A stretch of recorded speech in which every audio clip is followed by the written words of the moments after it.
ধরুন হঠাৎ আপনি মারা গেলেন।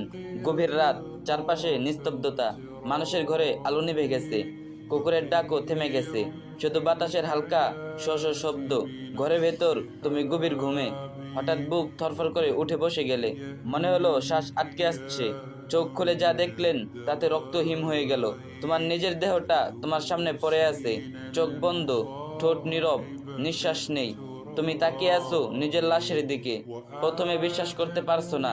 তুমি হাত বাড়াতে চাইলে, কিন্তু হাত নেই। তুমি চিৎকার করে বলতে চাইলে, না এটা আমি নয়, কিন্তু মুখ নেই, শব্দ নেই। তখন বুঝতে পারলে তুমি মৃত। দুনিয়ার সবকিছু পেছনে ফেলে তুমি বেরিয়ে গেছো, আর কখনো ফিরে আসবে না। হঠাৎ ঘরের দেয়ালগুলো মিলিয়ে গেল, চারপাশে অদ্ভুত অন্ধকার নেমে এলো। মাটির গন্ধ, কাফনের কাপড়ের গন্ধ ভেসে আসছে। তুমি কাঁপতে কাঁপতে দাঁড়িয়ে আছো। হঠাৎ শীতল বাতাস কেটে গেল। সামনে দুজন ফেরেশতা দাঁড়িয়ে আছে। তাদের চেহারা ভীষণ ভয়ঙ্কর, চোখ আগুনের মতো, কণ্ঠস্বর বজ্রপাতের মতো।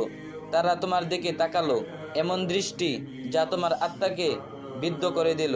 তারা কিছু না বলে তোমাকে টেনে নিয়ে গেল। তুমি প্রতিরোধ করতে চাইলে, কিন্তু শক্তি নেই। তুমি শুধু কাঁদতে কাঁদতে চিৎকার করলে, হে আল্লাহ, আমাকে আরেকটু সময় দাও। আমি নামাজ পড়তাম, আমি তওবা করতাম, আমি গুনাহ ছেড়ে দিতাম, কিন্তু আর কোনো সময় নেই। পৃথিবীর সব সুযোগ শেষ হয়ে গেছে। কিছুক্ষণের মধ্যেই তুমি দেখতে পেলে একটা গভীর গর্ত, তোমার কবর। অন্ধকার স্বেচ্ছেতে ভীতিকর। হঠাৎ তোমাকে ফেলে দেওয়া হলো সেই গর্তে। উপরে মাটি পড়তে লাগলো, আলো কমে গেল, শব্দ থেমে গেল। তুমি একা, সম্পূর্ণ একা। হঠাৎ বজ্রের মতো গর্জে উঠলো ফেরেশতাদের কণ্ঠস্বর, কে তোমার রব? তোমার দিন কি? তোমার নবী কে? তুমি উত্তর দিতে চাইলে, কিন্তু মুখ শুকিয়ে গেছে, জিভ নড়ে না, তোমার বুক ফেটে যাচ্ছে, চোখ থেকে অশ্রু ঝরছে। তুমি কাঁপতে কাঁপতে বলছো, আমি জানতাম, আমি জানতাম, কিন্তু আমি করিনি। হে আল্লাহ, মাফ করে দাও। কবরের দেয়াল তখন চাপ দিতে শুরু করলো। অস্থির মজা, ভেঙে যাচ্ছে মনে হলো। চারপাশে সাপ বিচ্ছুর গর্জন। তুমি কাঁপতে কাঁপতে চিৎকার করলে, কিন্তু কেউ শুনলো না। তারপর হঠাৎ এক অদ্ভুত দৃশ্য তোমার সামনে ফুটে উঠলো। এক বিশাল ময়দান, কোটি কোটি মানুষ একসাথে দাঁড়িয়ে আছে। সূর্য মাথার উপরে, এত কাছে যে মানুষের মগজ গলতে শুরু করেছে।